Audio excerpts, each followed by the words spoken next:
республики. Генеральный директор ООО «Стройкомфорт» Магомед Хамхоев в ходе встречи представил проект «Комплекс», предназначенный для производства газобетонных блоков и строительства мини-завода по изготовлению строительных блоков из вулканического материала и тротуарной брусчатки. Здесь планируется создать 47 рабочих мест. Олег Фурсов отметил актуальность и своевременность рассмотрения инвестпроектов и подчеркнул, что задача по привлечению резидентов на промплощадке главы Ингушетии Махмуд Али Калиматовым указана в качестве первоочередной. Сегодня мы вас, я думаю, сейчас коллеги выскажутся, решение примем о поддержке. Но ответьте на несколько вопросов. Объем инвестиций какой у вас по этим двум проектам? У меня по одному проекту 30 миллионов рублей объем. Второй проект это где-то 220 миллионов. Хорошо. То есть 250 миллионов. Количество рабочих мест, которое будет создано, сколько? Количество рабочих мест в обеих предприятиях где-то по 50 человек должно работать. 50 человек.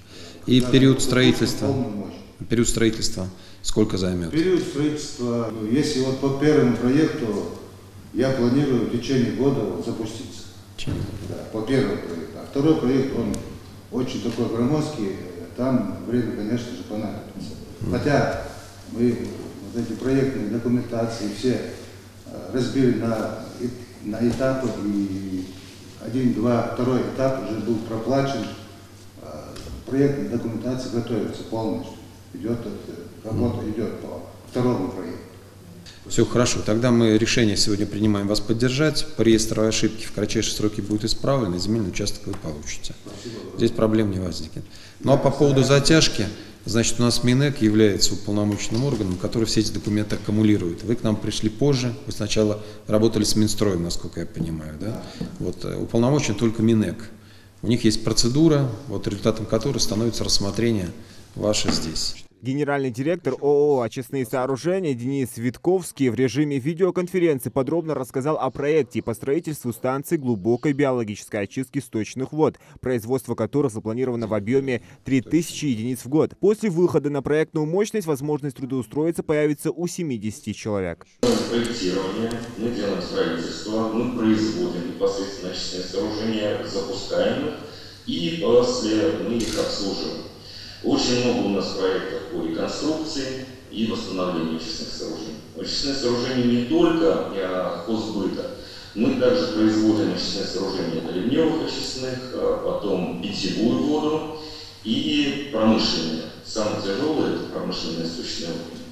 Значит, участвуем в программах государственных, такая как «Чистая вода». Сейчас несколько ВЗУ, на самом деле, строительство ведется в Московской области.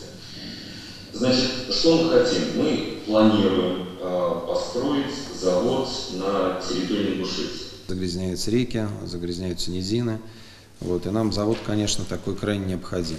Мы можем только, значит, поприветствовать вас и пригласить как можно скорее реализовать хотя бы на арендуемых площадях производства.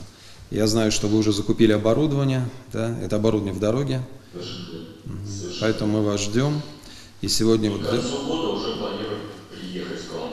Прекрасно. У нас 2-3 ноября будут Дни Ингушетии в Совете Федерации. Там ваш вопрос вот, внедрения локальных очистных сооружений в домохозяйство, он, так сказать, будет звучать. Мы вот эту тему законодательного, организационного подкрепления новой культуры, да, как бы мы будем ее продвигать, безусловно.